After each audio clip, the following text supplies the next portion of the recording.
As America's massive debt bubble causes panic within Congress, the instability of our economy becomes more apparent with every new headline. Since the summer of 2020, it has been clear that the US has experienced a boom in almost every sector, with massive demand driving prices, profits, and revenues to the moon. However, the reasons driving this boom may not be natural at all. Just 15 years ago, in 2008, the government debt was at $9 trillion. Today, it sits at $31 trillion. A 250% increase that many say has artificially juiced our economy, acting as a tide that has caused equity prices and housing prices to rise far beyond normal levels. Now, as we realize that this type of debt growth is unsustainable, the tide begins to turn, and those markets that are vulnerable will now emerge from the depths exposed. Of course, one of these markets is housing. While sensational headlines like these have become commonplace, the reality is quite different. Optimists are correct. It is true that we will almost certainly reach some sort of agreement in regards to the debt ceiling, and with that, the fears of a complete meltdown will quickly go away. But what won't go away is the constant headwinds the market will experience for the rest of the year. You see, no matter what your personal experience has been, one thing that is undeniable about the real estate market is that it's nearly frozen. We know this based on the Mortgage Application Index, which reports data acquired by the Mortgage Bankers of America.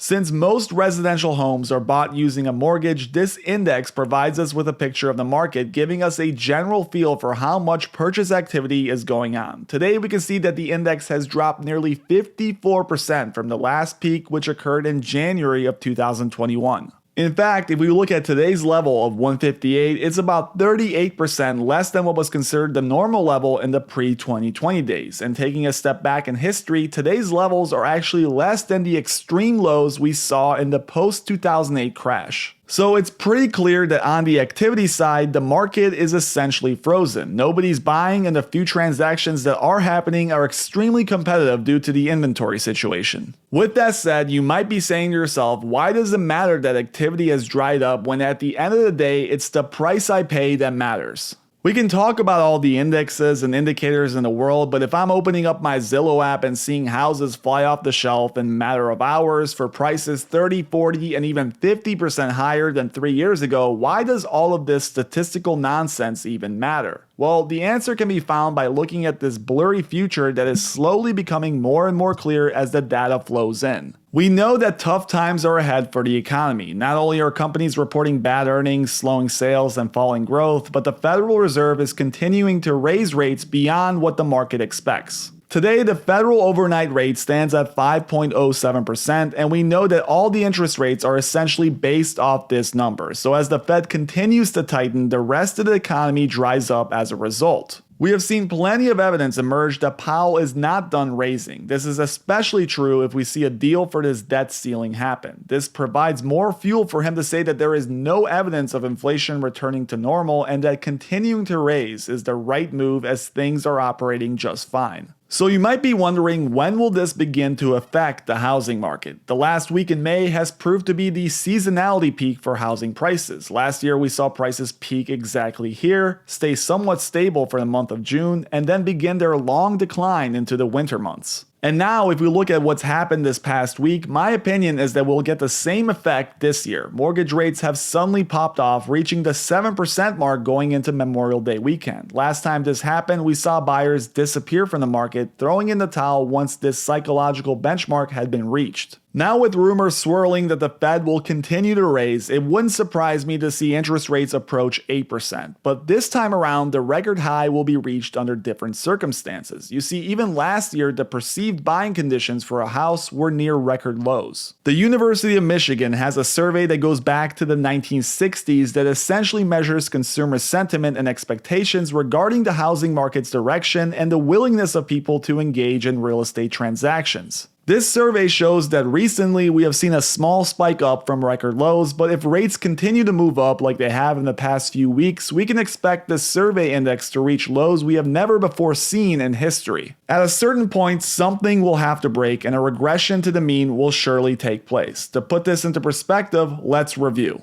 This summer, we will likely have record high mortgage payments, record high interest rates approaching 8%, near record high prices, a slowing economy, record low activity, record low sentiment, and on top of it all, a Federal Reserve with a mission to, quote, normalize the housing market. In what world does that not break something? To look at these charts with absurd readings from top to bottom and to not say to yourself that some sort of mean regression will take place is to deny over 50 years of housing data. This high interest world will simply not be the same as this one. What we have experienced since 2003 has been unlike any other economy in history. This low rate era has changed the psychology of the markets, and for over 20 years now, people have become relaxed in their way of conducting business in a time where money has been essentially free. An era held up by loose money policy. This was especially true in the post-2008 world. From the summer of 2009 to about April 2022, the 30-year mortgage rate never rose above 5%. That's about 13 years where home prices were essentially in a world with zero interference. You can think of interest rates as gravity on prices, and for about 13 years we had essentially zero gravity in housing. Prices were left to explode upwards with no force pulling them down, but as we're about to see, that can no longer be the case, and the higher the Fed pushes, the harder the fall becomes. While many of us have become accustomed to this zero-gravity world, let me remind you that for decades this was not the case. If you take a look at 30-year rates throughout this country's history, you can see that there have been times where a 7% mortgage was considered the deal of the decade.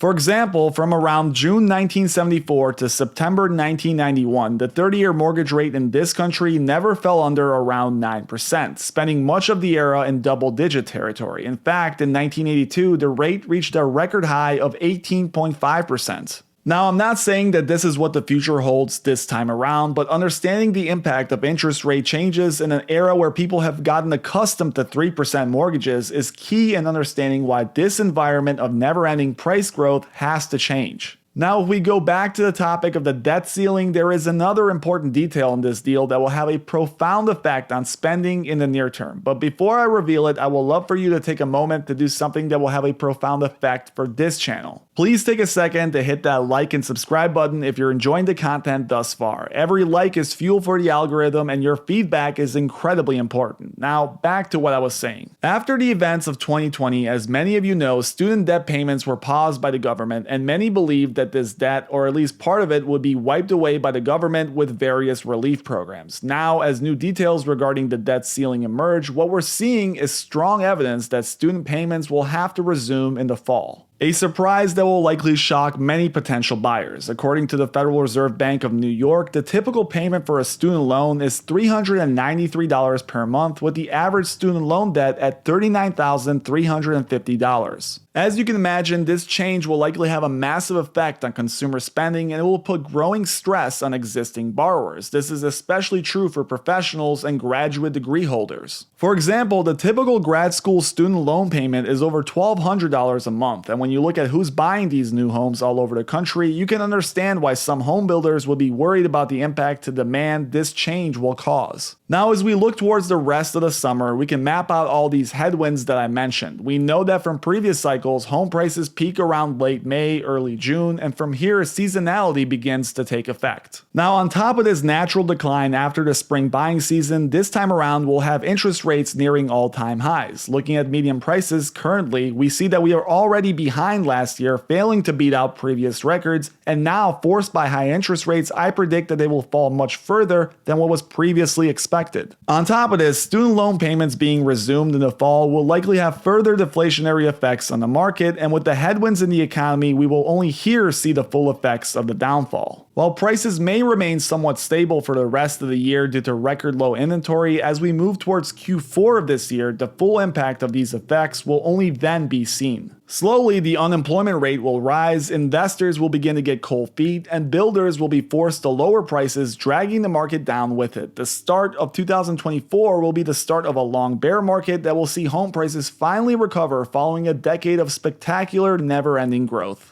Thank you guys for watching. As always, please make sure you hit that like and subscribe button if you enjoyed it, and let me know in the comments what you think about my prediction regarding 2024.